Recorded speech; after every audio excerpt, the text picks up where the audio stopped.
Hi అండి, నమస్తే. వింజయ వంటలకు స్వాగతం అండి. ఈరోజు శివుడికి ఎంతో ఇష్టమైన గోధుమ పిండితో హల్వా ఎలా తయారు చేయాలో చూపిస్తానండి. ఇది ఉపవాసం ఉన్న వేళ సాయంత్రం మాటలు తీసుకుంటే మంచిది. దీని గురించి ఒక కప్పు గోధుమ పిండి తీసుకున్నాను.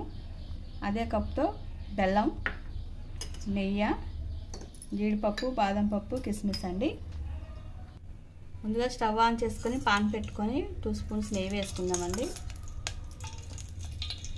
జీడిపప్పు, బాదం పప్పు అండి, కిస్మిస్లు ఇవన్నీ ముందుగా దోరగా బాగా వేపుకుందామండి. బాగా వేగే కదా, ఇప్పుడు వీటిని ఒక గిన్నెలోకి తీసుకుందాం. అదే గిన్నెలో గోధుమ పిండి కూడా వేసుకొని ఫ్రై చేసుకుందామండి.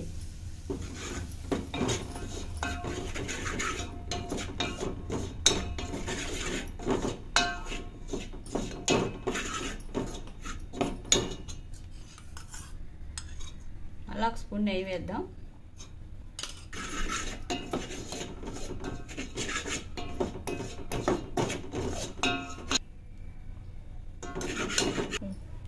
చూడండి, గోధుమ పిండి బాగా ఫ్రై అయింది కదా. ఇప్పుడు దీన్ని కూడా ఒక బౌల్లో తీసుకుందాం.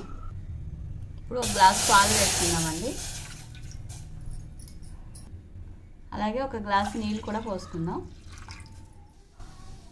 చూడండి, పాలు నీళ్లు కలిపి వేసాం కదా, అవి బాగా మరుగుతున్నాయి. ఇప్పుడు మనం ముందుగా వేపి పెట్టుకున్న గోధుమ పిండి వేసి ఇందులో కలపాలండి.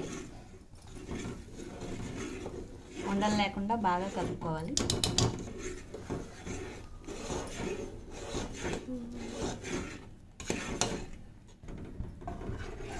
చూడండి, ఇలా ఉండలు లేకుండా బాగా కలుపుకోవాలి.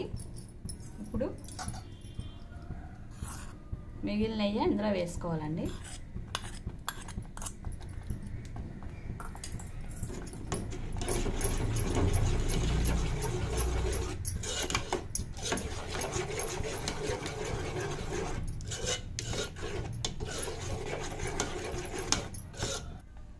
ఇప్పుడు తురుముకొని ఉంచుకున్న బెల్లాన్ని వేసుకోవాలి.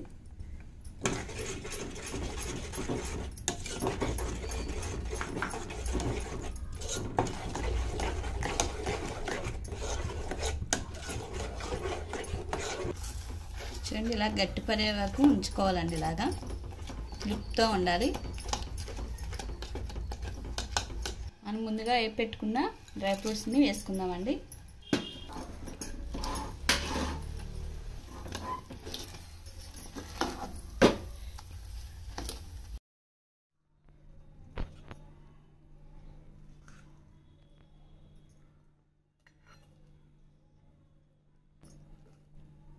అంతేనండి, ఎంతో టేస్టీగా ఉండే గోధుమ పిండితో హల్వా రెడీ అయింది. ఇది చల్లారిన తర్వాత ఈ విధంగా వస్తుందండి.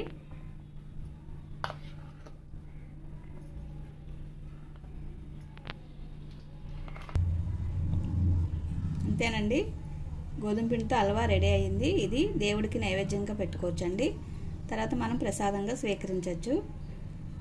నచ్చితే కనుక లైక్ చేయండి, షేర్ చేయండి, సబ్స్క్రైబ్ చేయండి, అలాగే సపోర్ట్ చేయండి. నా ఛానల్ కనుక ఫస్ట్ టైం చూస్తే సబ్స్క్రైబ్ చేసుకోండి ప్లీజ్.